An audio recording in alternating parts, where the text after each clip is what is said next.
Hello বন্ধুরা, এখানে 6টা লাড্ডু আছে। একটা এই যেটা একটা আমি খাবো, আর 5টা মেশাবো এই যে ওই নিয়মিক ট্যাবলেটে। 5খানা কুকুর আছে, ওদের গায়ে পোকা হয়েছে আর ঘাও আছে সাথে, তার জন্য। আর এটা দেখতে পাচ্ছ, এর আগে এনেছিলাম অ্যামিট্রাজের লিকুইডটা, খুব দারুণ কাজ করে অল্প পয়সায়। টিক হয়েছে, মানে যেগুলোকে আঠালি পোকা বলে, সেগুলো ভরা পুরো কুকুরগুলোর গায়ে। তা ওই অ্যামিট্রাজটা দিতাম, তাই এবার বললো এটা নেই, এটা নিয়ে যান।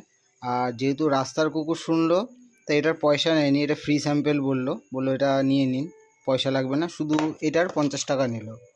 আর এই দোকানটা হচ্ছে আমাদের উসুমপুর বটতলা ঢালুতে, মানে ওখানে একটাই আছে pet shop, veterinary pet shop, ওখান থেকেই নিয়ে এসেছি, উসুমপুর বটতলা। তো এবার এটা এর মধ্যে মিশাবো। ভুলে যাওয়ার আগে একটা লাড্ডু আমি তুলে খেয়ে নিই, নাহলে হয়তো দেখা গেল ওষুধ মেশানোই কোনো লাড্ডু আবার আমি খেয়ে নিলাম। এই যে ওষুধগুলোকে পুরো এরকম গুঁড়ো করে এক একটা লাড্ডুতে এক একটা করে ওষুধ মেশাবো। তো বন্ধুরা, এই যে 5টা লাড্ডু আমার বানানো হয়ে গেছে, এই যে ওষুধগুলো আর নেই, প্রত্যেক কটাতে একটা একটা করে দিয়ে দিয়েছি।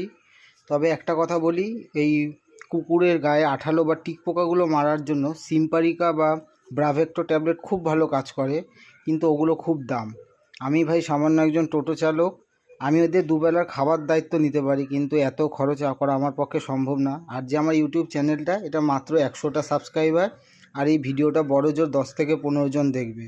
কেউ এগুলোকে লাইকও করবে না, শেয়ারও করবে না, কারণ এগুলো কারোর পছন্দ হয় না, তবু আমি ছাড়ি, আমার ভালো লাগে। তো এবার এদের খাওয়ানোর পালা। তোমার সব দাঁড়ানো, 5টা কুকুর, 3টে বাচ্চা আর 2টো বড়। এই যে একটা প্রথমে, তুই খানে একটারে দিয়ে দিয়েছি, দা এটা তুই খাবি, খেয়ে নিয়েছি একটা।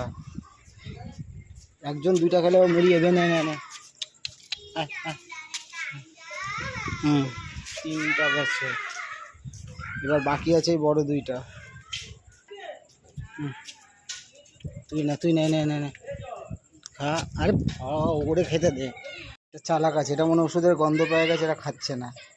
খা খা খা, তাড়াতাড়ি খা। আর ওই একটা, এটারে দিলেই হয়ে যাবে 2টোকে। এই যে তাও খাচ্ছে, খা খা।